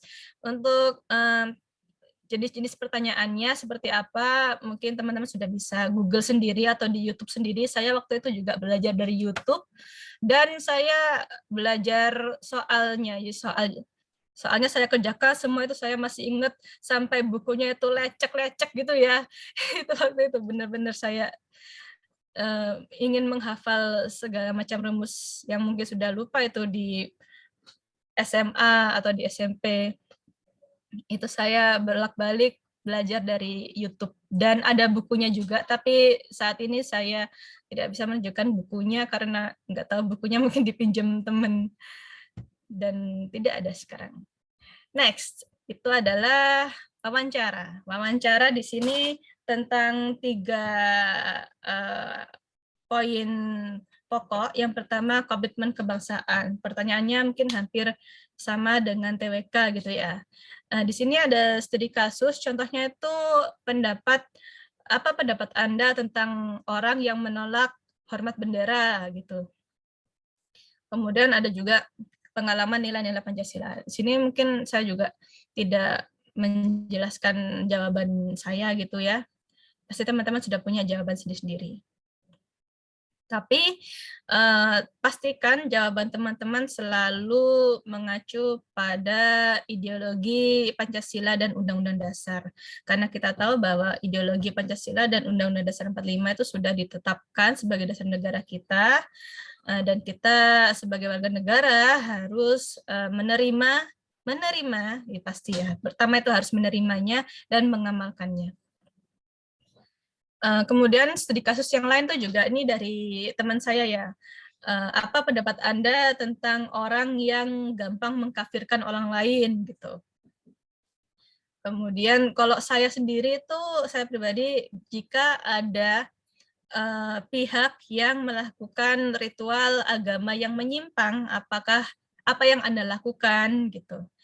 Saya pastinya saya waktu itu menjelaskannya itu sangat panjang, tapi intinya saya pasti akan datangi situ, mungkin mengajak pihak-pihak yang berwenang seperti ketua RT, ketua RW situ, kemudian diajak diskusi dengan tanpa menggunakan kekerasan, diajak diskusi dan arahkan bahwa ini adalah sesuatu yang menyimpang. Nah, misalnya kalau mereka pihak tersebut tetap kekeh gitu ya, tetap kekeh bahwa ini adalah sesuatu yang bahwa ini kegiatan yang menyimpang ini itu ingin terus dilakukan, maka dari itu kita mau tidak mau harus lapor ke polisi. Seperti itu. Jadi pastikan Mbak Tristi izin interupsi 5 menit lagi ya. Oke, ini tinggal dikit kok insya Allah. Ya pastikan teman-teman tadi sampai lupa. Pastikan teman-teman juga sebelum melibatkan orang lain ada usaha dari pribadi teman-teman masing-masing. Oke, yang selanjutnya adalah ritual keagamaan, ada kemampuan bahasa Arab seperti tadi, kemampuan baca tulis dan menafsir ayat Al-Quran. Jadi tidak hanya sekedar menerjemahkan, tapi juga ditafsir. Jadi pemahaman teman-teman tentang ayat Al-Quran ini seperti apa gitu. Saya waktu itu gampang banget kok tentang Al-Ikhlas gitu aja. Jadi saya tulis itu Al-Ikhlas, kemudian saya tafsir tentang Al-Ikhlas itu. Kemudian salat jenazah, ada doa kunut dan iftitah. Saya sarankan untuk menggunakan versi doa iftitah yang didominasi oleh UIN tersebut. Teman-teman tahu lah maksudnya apa. Oke, yang moderasi beragama. Nah, moderasi agama itu juga saya sudah berikan linknya di sini. Oke, next. Good luck. Sekian dari saya. Mungkin untuk lebih jelasnya bisa di Q&A session. Jangan lupa untuk minta restu orang tua, minta restu suami istri, dan selalu merayu Tuhan. Jadi teman-teman pastikan bahwa jalur langit itu adalah jalur yang jalur tolnya gitu loh. Di sini meskipun kita ikhtiar, tapi jangan lupa selalu merayu Tuhan. Seperti itu. Sedekahnya juga jangan lupa, dan doanya juga lebih ditingkatkan lagi. Insya Allah saya doakan teman-teman di sini semoga lancar semua SKB besok dan dapat diterima di satker yang dituju. Terima kasih. Wassalamualaikum warahmatullahi wabarakatuh. Waalaikumsalam warahmatullahi wabarakatuh. Ya, sama dengan Mas Mursid, materinya padat, banyak, bahkan sedikit lebih juga waktunya, tapi tidak apa-apa. Nah, langsung saja, ini sebenarnya sudah ada beberapa pertanyaan masuk di chat, cuman tadi kan saya bilang di awal ada 2 termin. Nah, mungkin di termin awal ini, apabila ada yang ingin bertanya langsung, dipersilahkan dengan menghidupkan mic. Kalau tidak ada, nanti akan saya bacakan dari chat. Nah, yang pertama disilahkan dulu 3 penanya. Mungkin kalau misalkan ada yang mau langsung tanya via berbicara langsung, teman-teman ada atau enggak? Jadi biar lebih mudah mengutarakannya. Ini boleh ya Mas ya tanya ya? Boleh, silahkan. Untuk Nama pemateri. namanya? Iya. Saya nama Nofirman. Apa cuma nama aja ya? Ya, silakan langsung bertanya aja Mas Firman. Sebetulnya kan kalau untuk materi sudah banyak ya, di Telegram udah banyak. Saya cuma mau tanya perasaannya pemateri begitu. Kan ya menjelang ujian kan gelisah, gundah gulana gitu. Apalagi tahun lalu itu pertama SKB dengan ada materi kayak Tridharma, bahasa Inggris. Ini sebetulnya gimana mengatasinya? Ini untuk kedua materi. Ya, untuk kedua pemateri. Oke, terima kasih. Saya coba tampung dulu kalau misalkan nggak ada yang tanya lagi. Teman-teman yang lain, apakah ada yang ingin bertanya secara langsung?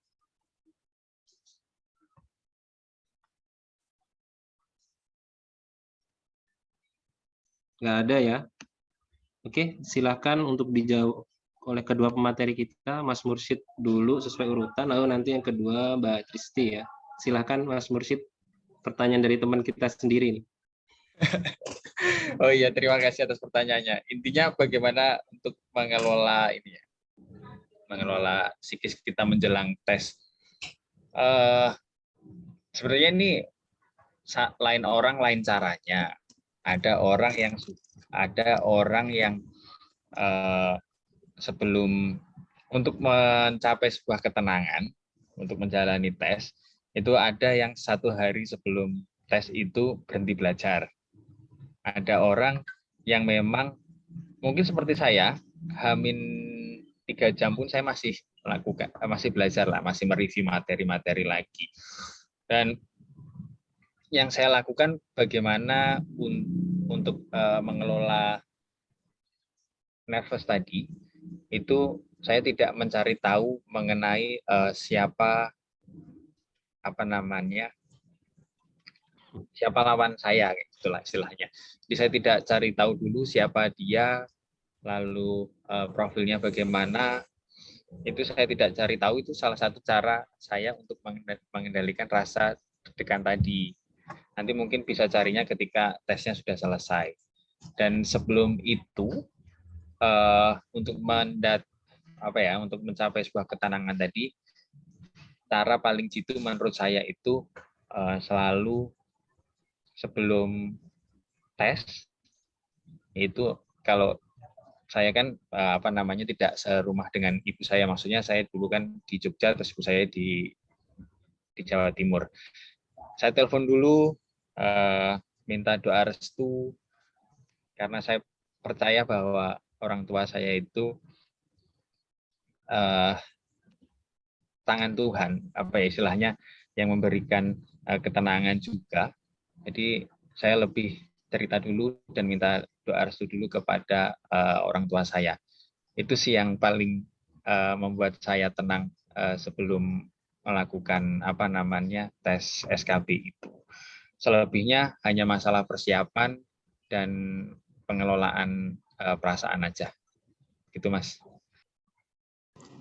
Tanya sedikit satu aja. Kan sudah belajar, ketika menghadapi soal kaget enggak? Maksudnya tidak sesuai atau bagaimana? Menghadapi soal kemarin jujur saja saya kaget karena nggak ada kisi-kisi serinci ini ya. Saya kaget, saya nggak tahu masalah.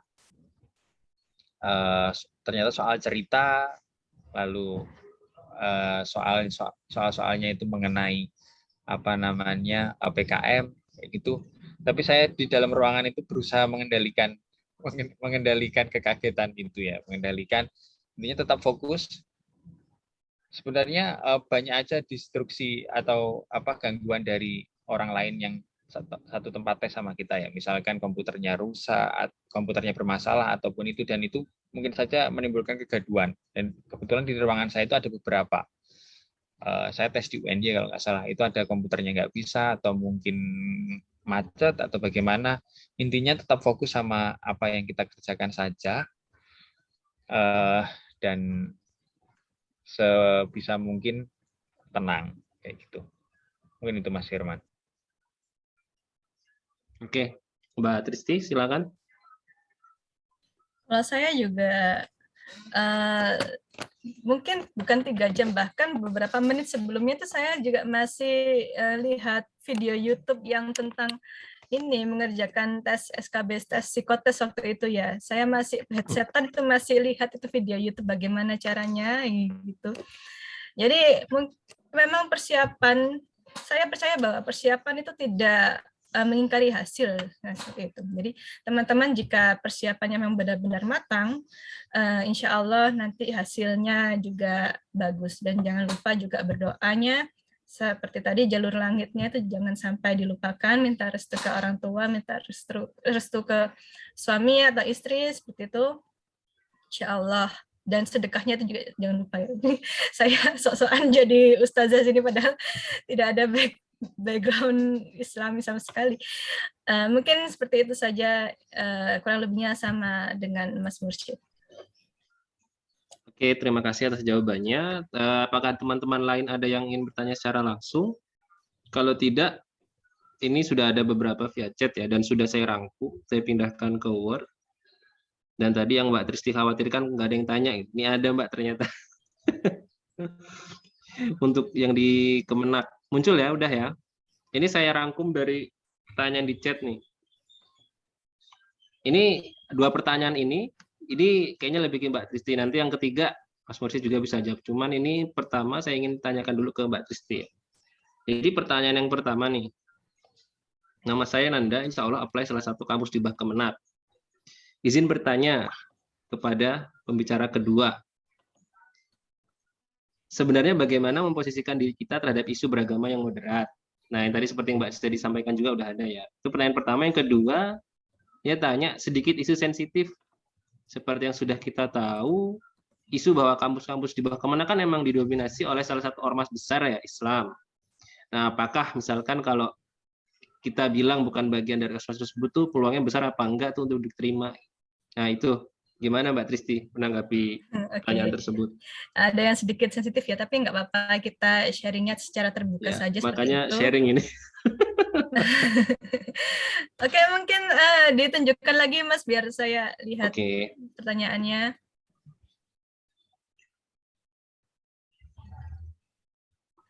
Oke, sebenarnya bagaimana memposisikan diri kita terhadap isu beragama yang moderat. Itu maksudnya posisinya itu apa ya? Bagaimana kita dalam menghadapi sebuah isu gitu ya, isu mungkin radikalisme atau ada sebuah ormas yang dipercaya melakukan kekerasan, bagaimana kita menghadapinya, mungkin seperti itu ya. Nah, sebenarnya itu agama yang moderat itu beragama yang tidak fanatik. Tidak fanatik itu maksudnya itu tidak ke kanan, tidak ke kiri, tapi di tengah-tengah. Bagaimana kita dapat di satu sisi mengamalkan agama kita, dan di satu sisi lain kita mematuhi negara kita dalam mengamalkan ideologi Pancasila dan Undang-Undang Dasar 1945, seperti itu. Nah, mungkin ada beberapa organisasi keislaman yang ingin bertujuan mengubah ideologi kita gitu ya. Mungkin salah satunya adalah HTI dan lain sebagainya, mengubah ideologi itu menjadi khilafah. Nah, apa sikap kita? Nah, ketika kita melihat, ketika kita memposisikan kita di tengah-tengah, jangan sampai kita juga memicu konflik. Nah, seperti itu. Karena Indonesia ini background-nya itu memiliki penduduk dengan berbagai macam agama, nah maka kita jika kita memaksakan untuk satu agama mendominasi hingga sampai mengganti ideologi negara, maka kita tidak bisa melakukan seperti itu. Ideologi Pancasila pun sudah mencakup semua agama, termasuk Islam gitu ya. Bahkan agama Islam di situ dan di Undang-Undang Dasar 1945 itu juga sudah dimasukkan hampir semuanya situ ya, mungkin juga semuanya situ. Jadi dalam berpraktek agama pun kita bisa bebas melakukannya tanpa harus memicu konflik dengan tidak toleransi terhadap keyakinan agama-agama lain di Indonesia ini. Jadi yakinlah teman-teman bahwa bermacam-macam agama dan suku budaya di Indonesia itu ada sebuah kekayaan. Jadi jangan sampai teman-teman memaksakan satu ideologi, khususnya yang tentang khususnya tentang khusus dalam satu agama tersebut. Oke, yang kedua sedikit isu sensitif. Nah, bila kita bukan bagian dari organisasi tersebut itu besar sebenarnya. Kaprodi saya itu bukan yang satu dominasi itu. Beliau adalah organisasi yang lain. Dekan saya pun, dekan fakultas saya itu juga bukan dari ormas itu. Tapi dalam SKB ini saya saya sarankan kepada teman-teman untuk memilih doa yang memang khususnya doa iftitah ya, doa kunut juga yang digunakan oleh organisasi tersebut. Oh. Oke, terima kasih. Jadi paling enggak kalau boleh saya katakan tuh kayak menunjukkan salah satu identitas yang kita tuh cenderung sana gitu ya. Ya, betul sekali. Oke, nah pertanyaan kedua untuk Mas Mursid, sabar ya, ada di bawah. Pertanyaan kedua nih, ada lagi yang tanya. Izin bertanya ke Mbak Tristi, saya pernah baca dan dengar dari teman-temannya dia bahwa insentif publikasi di kampus-kampus di bawah Kemenak tuh relatif rendah dibandingkan di bawah Kemdikbud. Apakah sepengetahuan Mbak Tristi juga demikian? Dan kira-kira kenapa ya Mbak? Padahal sebagai dosen kan kita dituntut untuk publikasi dan membranding afiliasi kampus tempat kita mengajar. Nah ini kayaknya terkait dengan isu tadi Mbak Tristi bilang itu yang, ya, apalagi kalau di bawah Kemenak yang jangan langsung orientasi ke itu ya, ke profit atau apa gitu. Harus ikhlas beramal ya. Nah itu apakah benar isu-isu itu, apa benar ini pertanyaan yang ditanyakan oleh salah satu peserta? Mungkin karena kalau Kemdikbud mereka kan memang fokusnya itu ke pendidikan gitu ya dan pengajaran, jadi untuk penelitian dan lain sebagainya itu dananya mungkin lebih besar. Tapi Kemenak itu kan kita tidak hanya pendidikan saja, ada aspek-aspek lain yang juga dinaungi oleh Kemenak. Kita juga sudah ada dana hibah, beasiswa-beasiswa itu juga UIN dan IAIN juga bisa termasuk dalam misalnya BU gitu ya, beasiswa unggulan tuh kita juga bisa masuk ke beasiswa tersebut. Untuk yang insentif itu juga sudah ada dana hibah, tetapi mungkin tidak sebesar Kemdikbud ya, karena tadi itu karena Kemenak kan mungkin cakupannya tuh lebih luas juga. Jadi dananya juga harus dibagikannya tuh lebih merata ke lebih banyak aspek seperti itu, tidak seperti Kemdikbud. Mungkin itu juga walau alam mungkin ya. Saya juga masih belum pernah mengurus dana insentif publikasi seperti itu karena masih banyak tugas yang dilakukan sebagai CPNS. Teman saya di sini sudah hadir, sebenarnya ada Pak Taufikur Rahman. Mungkin Pak Taufik mau memberikan penjelasan sedikit tentang ini. Apakah boleh? Pak Taufik? Tadi sebenarnya beliau bilangnya itu tidak kondusif di rumah, mungkin lagi rame. Assalamualaikum. Waalaikumsalam ya Pak Taufik, mungkin bisa memberikan pendapatnya atau pengetahuan tentang ini. Sebenarnya sudah banyak disampaikan oleh Mbak Tristi ya, cuma saya sebagai asistennya di kampus, jadi mau nggak mau saya ingin menyampaikan lah sedikit. Benar sekali yang tadi disampaikan bahwa perlu strategi ya untuk masuk, khususnya di Kementerian Agama, di mana mungkin tiap zaman dominasinya berbeda, dan hari ini harus kita akui bahwa yang dominasi salah satu ormas tadi. Maka penting untuk menyiapkan kalau memang nutut untuk hal-hal yang bersifat penunjukan identitas tadi ya. Sebentar.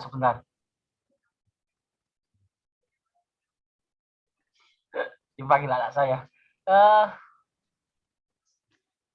Jadi mungkin saya share kasus saja ya. Seandainya ada pertanyaan bagaimana pendapat kalian tentang beberapa ormas yang ditutup, maka kuncinya adalah dalam wawancara itu kita harus loyal pada pemerintah ya. Kita harus percaya pada kinerja pemerintah. Sekritis apapun pikiran kita atau ketidakpuasan kita terhadap kinerja, ketika pada wawancara sebaiknya kita percaya betul akan keputusan dari pemerintah, baik kepolisian maupun presiden. Termasuk juga harus final terhadap NKRI, Pancasila, demokrasi, dan lain sebagainya. Harus tidak ada keraguan. Adapun selama kita tidak terdeteksi ya secara digital sebagai aktivis organisasi fundamental, karena ada share Instagram, ada share sosmed atau identitas kita dilacak, itu teman saya ada yang memang terlacak, jadi ditanyai betul tentang keterlibatannya di organisasi yang dalam tanda kutip fundamental itu ya. Maka seandainya tidak ada, yang terpenting jenengan harus meyakinkan bahwa sampai tidak ekstrim kanan maupun ekstrim kiri, itu aja. Jadi loyal pada pemerintah, kemudian kita tidak fanatik pada agama, juga tidak anti pada negara. Adapun kalau pertanyaannya terkait keluarga atau pekerjaan, saran saya sebaiknya langsung saja kalau pengen nggak banyak omong pekerjaan. Ya, untuk wawancara saja. Sekali lagi, kalau perlu sebelum melakukan wawancara ngomong ke istri atau ke keluarga dulu, seandainya ditanya keluarga atau pekerjaan gitu aja. Kalau mau panjang ya lihat kasusnya, kalau memang lebih dibutuhkan untuk keluarga maka nyoba izin, itu kalau pengen panjang. Kalau pengen pendek langsung saja pekerjaan. Prioritas mana antara keluarga dan pekerjaan. Terus untuk micro teaching, kalau memang tidak ada bahasa asing yang dikuasai, saya sarankan untuk, saya termasuk yang tidak banyak, tetapi saya sarankan untuk menyelipkan bahasa asing tertentu di tengah-tengah pengajaran. Kan itu bisa disiapkan dan nggak harus panjang, entah itu hanya sekedar sapaan atau ada pertanyaan tapi versi bahasa asing, itu bisa. Apalagi kalau pakai Zoom, saya nggak tahu SKB-nya ini pakai Zoom atau ketemu langsung, itu sangat bisa karena bisa ditulis di layar ya. Bahasa asing tersebut nggak harus hafal. Mungkin itu saja Bu Tristi yang bisa saya share. Mohon maaf moderator, saya menyela ya. Ya, nggak apa-apa. Terima kasih atas jawabannya. Jadi langsung aja ke pertanyaan berikutnya ya. Soalnya ini ada 3 pertanyaan. Dan untuk bicara, Assalamualaikum kakak-kakak, izin nanya buat kakak Mursi dan kakak Tristi. Pertanyaan pertama nih, saat ini saya berprofesi sebagai pemberdaya masyarakat di daerah dan tidak sebagai pengajar, baik itu guru maupun dosen. Kira-kira menurut kakak bagaimana cara meyakinkan penguji tentang kewajiban tridharma perguruan tinggi, baik itu pengajaran, penelitian, dan pemberdayaan masyarakat? Yang kedua, apakah profesi saya saat ini bisa dijadikan contoh pengabdian masyarakat yang realitanya kegiatan di lapangan tidak relevan dengan jurusan kuliah saya? Dan yang terakhir, materi micro teaching itu yang siapkan sendiri atau diberikan oleh universitas? Jadi materi micro teaching apa kita yang buat atau disiapkan oleh universitas? Nah itu dipersilahkan dari Mas Mursid dulu. Tadi skip soalnya. Silakan Mas Mursid, terus setelah itu Mbak Tristi. Langsung 3 pertanyaan itu dijawab. Iya, Mas. Terima kasih. Jadi saya agak tertarik tadi yang masalah sebenarnya isu agama tadi juga mungkin saya juga mempersiapkan jawaban mengenai bagaimana toleransi terhadap sama warga negara begitu. Misalkan ditanyakan bagaimana pendapatmu mengenai khilafah tadi. Lalu boleh tidak seseorang itu meyakini hal tersebut? Sebenarnya kalau jawaban saya pribadi ya, jawaban saya share di luar pertanyaan ini dulu ya, Mas. Masih ada waktu enggak? Ya, yang itu singkat aja, terus setelah itu yang ini. Oh iya. Jadi kalau yang masalah khilafah tadi, kalau jawaban saya kemarin itu, kalau mempunyai pemikiran boleh, karena itu hak orang kita kan berdasarkan peraturannya, itu hak untuk berpendapat, hak untuk berpikir, itu merdeka ya di negara kita. Namun kalau memang itu sudah berbentuk aksi dan itu mengancam utuhnya NKRI, itu baru yang kita kurang tidak setuju. Istilahnya begitulah singkatnya. Singkatnya seperti itu penjelasan saya kemarin. Nah, untuk pertanyaan ini saya coba dulu dari yang nomor 3 ya. Materi micro teaching itu kita yang siapkan sendiri atau diberikan oleh universitas. itu untuk micro teaching itu kita siapkan sendiri, jadi buat PowerPoint jauh-jauh hari. Dan sebaik mungkin, jadi memang di sana tuh kita hanya diberi waktu 15 menit untuk presentasi di kasus saya ya. Tapi ada juga yang dikasih waktu 15 menit karena presentasinya tidak menarik, jadi 3 menit itu sudah disuruh stop. Jadi ada juga, dan nggak jarang itu kasus seperti itu. Jadi persiapkan dengan baik. Yang kedua, saat ini saya berprofesi sebagai tim pemberdayaannya. Sebenarnya untuk, kan ini pertanyaannya bagaimana cara meyakinkan penguji tentang kewajiban tridharma perguruan tinggi.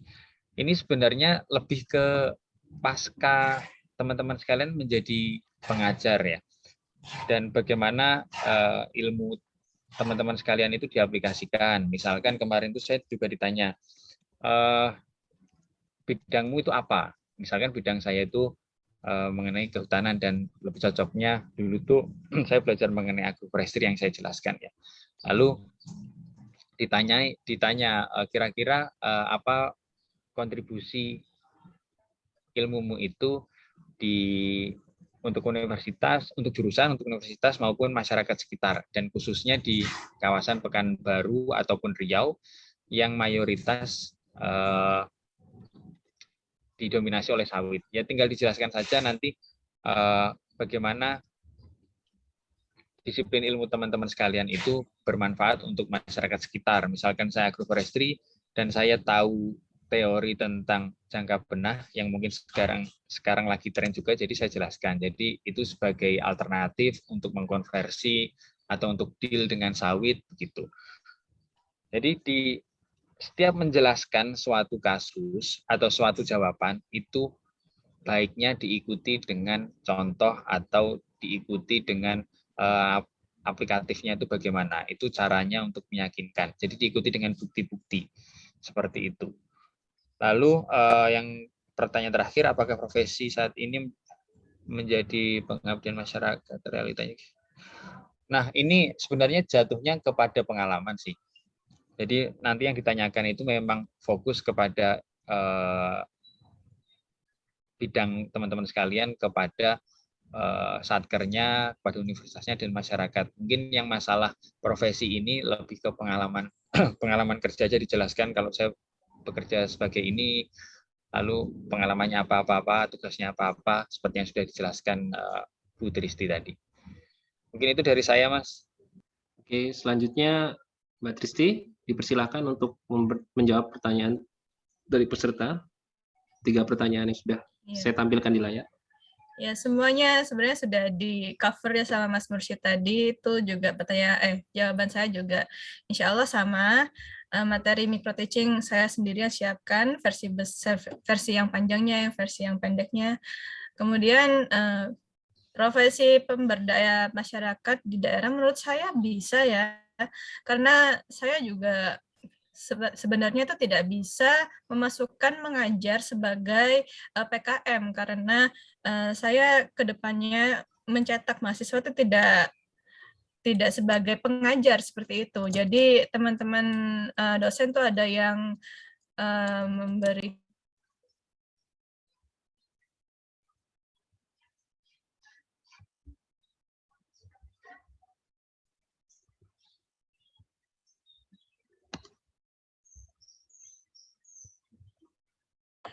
sorry, saya kira sudah di-unmute. Jawaban saya juga sudah banyak di-cover sama Mas Mursyid ya. Hampir sama juga, materi micro teaching itu juga saya yang sediakan, versi panjangnya, versi pendeknya. Kemudian untuk pemberdayaan masyarakat di daerah ini saya kira itu sudah bisa dijadikan PKM, bahkan untuk saya sendiri karena kami adalah prodi sastra Inggris tidak mencetak mahasiswa sebagai pengajar, jadi seharusnya itu tidak melakukan pengajaran sebagai PKM, sebagai pengabdian ke masyarakat. Nah, kalau tidak mengajar berarti harusnya apa gitu? Ada juga yang cowok-cowok biasanya itu menggunakan memberikan khutbah Jumat atau ceramah kepada masyarakat seperti itu. Ada juga dosen yang memiliki rumah buku Nah, itu sebagai kegiatan literasi membaca kepada masyarakat. Nah, seperti itu. Jadi bahkan tidak ada pengajaran sama sekali. Jadi bagaimana caranya mencari kegiatan pengabdian yang bukan mengajar di PKM itu untuk Tridharma. Oke, terima kasih. Mungkin itu saja jawaban saya.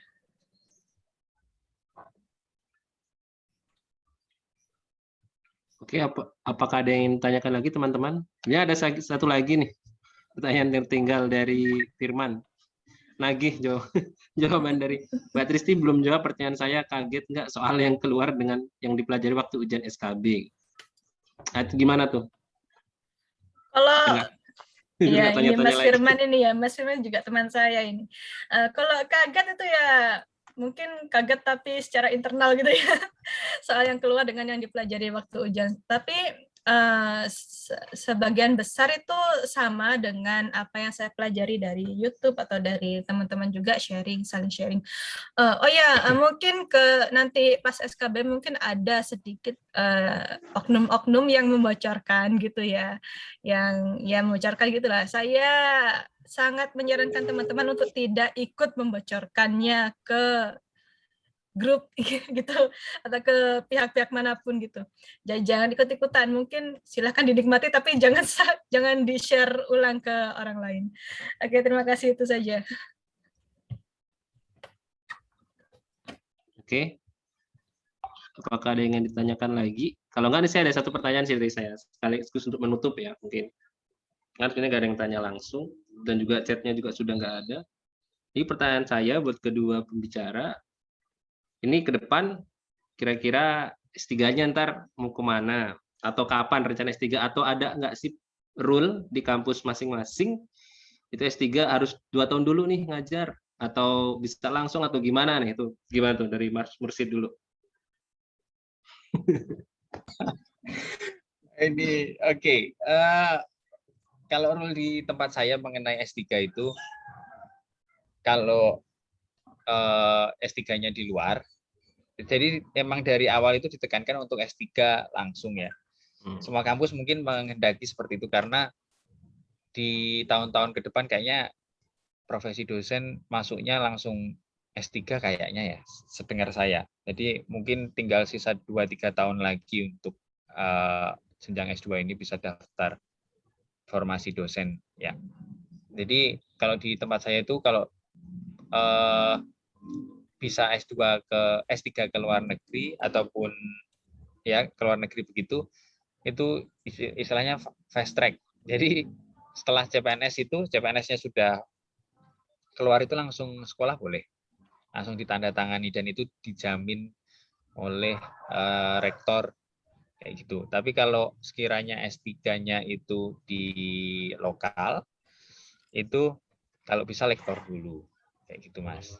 Kalau di tempat saya seperti itu, tapi itu yang dari dekan ya. Tapi kalau dari rektornya itu segera S3 lah istilahnya begitu. Selesai atau pelantikan PNS pun langsung berangkat pun boleh. Kasarnya seperti itu. Terus rencana S3 dalam waktu dekat ada, cuman ada prioritas dulu sebelum saya S3. Jadi nanti mungkin setelah prioritas pertama saya itu tercapai baru saya S3. Tapi saya rencanakan dalam maksimal 2 tahun ini. Gitu. Mantap. Kalau Mbak Tristi bagaimana? Sama juga, jadi dalam masa CPNS ini kami tidak bisa S3 dulu, tapi teman-teman juga sudah ada yang sebelum diterima menjadi CPNS, mereka sudah mengambil program S3, dan itu sama kampus didukung untuk dilanjutkan, itu enggak apa-apa. Tapi misalnya kalau belum mengambil program S3 itu jangan dulu, jadi CPNS diselesaikan dulu, setelah menerima SK baru bisa langsung ngambil S3 itu juga insya Allah tidak apa-apa. Untuk kemananya, ya doakan aja yang terbaik ya, insya Allah ya. Kalau planning kayak Mas Mursid tadi, maksudnya kalau Mas Mursid kan 2 tahun lah planningnya. Kalau Mbak Tristi ada nggak? Ya pasti secepatnya insya Allah ya. Lalu ada nggak perbedaan treatment, maksudnya kalau yang LN atau ke DN gitu? Kayak Mbak Mursid tadi ada nggak di kampusnya Mbak Tristi? Kalau yang lulusan luar negeri itu pasti ya mungkin diutamakannya itu karena dengan mereka memiliki relasi dari luar negeri bisa menjadi salah satu cara untuk menginternasionalisasikan prodi ini gitu. Apalagi dengan MBKM ini kan ya, jadi mahasiswa mungkin kalau bisa dalam negeri itu berhasil program MBKM-nya, mungkin kedepannya bisa ke luar negeri. Jadi ya untuk dosen yang mengambil S3 di luar negeri itu sangat di treasure kan gitu, treasure mereka sebagai treasure untuk relasi di masa depan. Oke. Mas Firman, ya boleh terakhir. Belum 11.30 juga. Silakan tanya langsung aja Mas Firman. Nah, terakhir ya. Nek, Ya. Semisalnya ini ya. Semisalnya di SKD, SKB nilainya rendah. Apa masih bisa didongkrak enggak lewat micro teaching sama wawancara? Maksudnya SKD, SKB rendah didongkrak wawancara, kan wawancara bagian SKB. Maksudnya gimana? Saingannya itu agak di bawah sedikit. Masih bisa nggak didongkrak pakai nilai micro teaching sama wawancara? Coba silakan Mas Mursid dan Mbak Tristi. Kan dia emang ada komponennya, itu gimana? Kira-kira. Bisa kalau pertanyaan kayak gitu, mungkin pertama kali yang perlu kita pahami adalah rule of the game-nya. Artinya bagaimana menghitung kredit, bagaimana menghitung nilai SKD itu berapa persen, lalu SKB itu kan ada 2 bagian tadi, itu juga perlu dihitung. Kalau mungkin selisihnya tidak terlalu jauh, itu mungkin bisa didongkrak. Tapi kalau selisihnya sudah terlalu jauh, mungkin agak repot juga ya, gitu. Tapi yang jelas itu harusnya bisa dikalkulasi kok. Harusnya bisa dikalkulasi sendiri, ini masih nyampe enggak atau bagaimana. Karena semua instrumennya itu sudah dijelaskan secara fair oleh panitia penyelenggara begitu. Oke, untuk Mbak Tristi, apakah ada tanggapan?